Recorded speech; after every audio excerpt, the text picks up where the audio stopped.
Hello mga Mathsters. Long time no see. Okay, welcome back to my mini math virtual class where learning math is fun. So, for those who are new subscribers, this is Miss A, and welcome to my YouTube channel. So, I hope that you will be, subscribing to my channel. Let's grow our family, Mathsters. So, yeah, hello, and today we'll be discussing about how to simplify radicals. Are you ready? Let's start.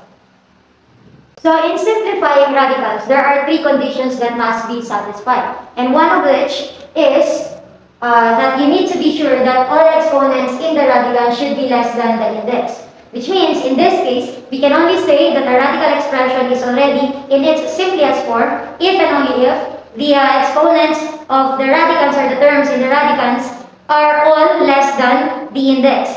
Now there are cases wherein we can do this one, and we will be try to discuss this one step by step, starting with simplifying numbers that are not perfect squares, that are not perfect cubes, but have factors that are actually perfect cubes. Okay. Now other than this, we will be trying to discuss how to simplify if the radicand is a variable, or if a radical expression includes variables and negative numbers.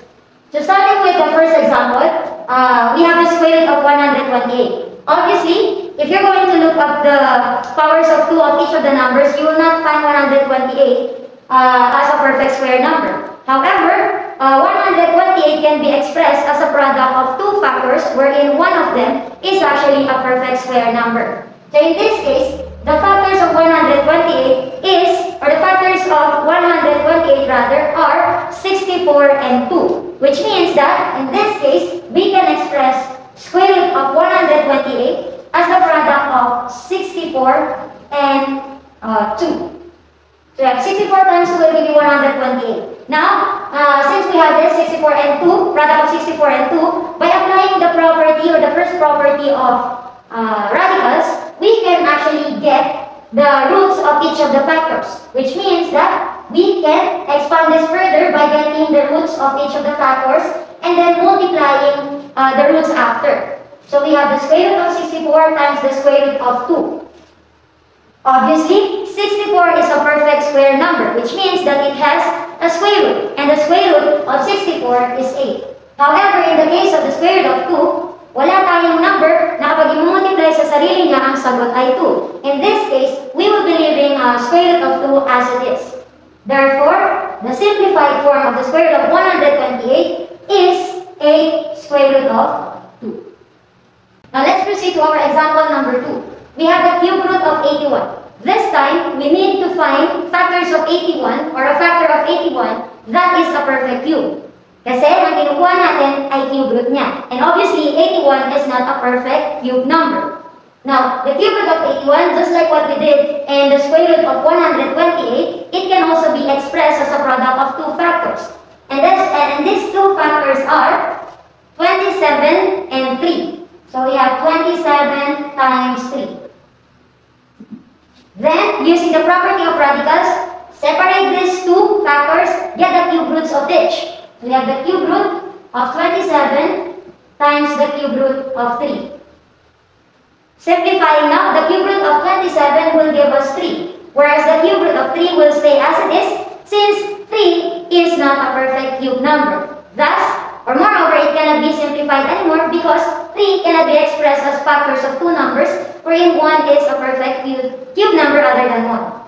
So we have the cube root of 3. Therefore, the cube root of 81 is simply equal to 3 times the cube root of 3. Okay, now let us proceed to our example number 3. We have the fourth root of 1250. And again, let us try to express this number as a product of two numbers, wherein one of which is now a perfect fourth power of a particular number. So the 1250 right here can be expressed as a product of 625, which is the fourth power of 5, times 2. Again, by applying the property of radicals, we can expand this by getting the fourth root of each of the factors. So we have the fourth root of 625 times the fourth root of 2. And again, the fourth power, or the fourth root rather, of 625 is 5. Whereas 2, well of course, wala siyang fourth root kasi hindi siya fourth power of any number. So we will be letting this stay as it is. So we have the fourth root of 2. And so therefore, the simplified form of the fourth root of 1250 is just 5 times the fourth root of 2.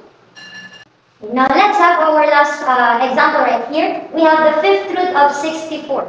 So can you think of a number that is actually a fifth power of a particular number and at the same time a factor of 64? I will give you 5 seconds. 5, 4, 3, 2, and 1. Time's up. If you got 32 times 2, then you're correct. So 64 right here can be expressed as the product of 32 times 2.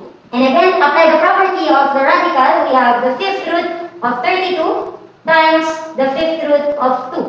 And the fifth root of 32 is 2. And we will leave this as it is since it's not up. It doesn't have any fifth root. So we have the fifth root of 2. And there you have it. We have the simplified form of the fifth root of 64 as 2 times the fifth root of 2. Now stay tuned for the part 2 of this video because we'll be talking about how to simplify radicals with variables as their radical. See ya!